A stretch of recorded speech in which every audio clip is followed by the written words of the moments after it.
Il y avait des œufs frits vendus au prix de $1000. Et quand une fille les a goûtés avec une cuillère, elle a découvert que ce n'était pas de vrais œufs. Puis Jack est venu et les a goûtés pour découvrir que le plat était fait de jus de mangue et de lait de coco froid. Quant au plat suivant, il était encore plus étrange. Il ressemblait à une plante plantée dans un pot.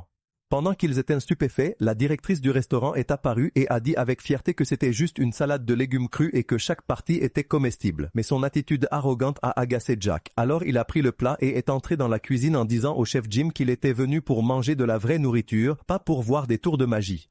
Mais Jim ne s'est pas fâché. Il lui a plutôt offert un morceau de wagyu de 5e qualité, le défiant de préparer un vrai plat avec n'importe quels ingrédients disponibles.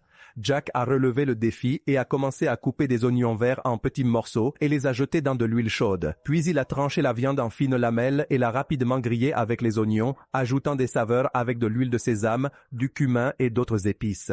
Et en quelques minutes seulement, l'odeur du plat délicieux avait rempli l'endroit. Mais Jim n'était pas affecté. Il a utilisé un chalumeau pour griller parfaitement les tranches de viande à une cuisson moyenne. Il les a soigneusement disposées sur des feuilles vertes et a allumé une allumette pour créer de la fumée avec un type de bois spécial. Il a fumé la viande à basse température pendant 30 minutes jusqu'à ce qu'elle devienne tendre et parfumée. Il était sûr que les techniques de cuisine moderne lui feraient gagner le concours national de cuisine. Quand Jack a senti l'odeur du steak, il a reconnu l'habileté de Jim, puis est parti sans un mot. Mais la curiosité a poussé Jim à goûter le plat de Jack, et dès qu'il a pris une bouchée, il a été choqué. La viande était tendre, et sa saveur était forte et pleine de vie. Ce n'est qu'alors que Jim a réalisé qu'il sous-estimait l'art de la cuisine chinoise traditionnelle.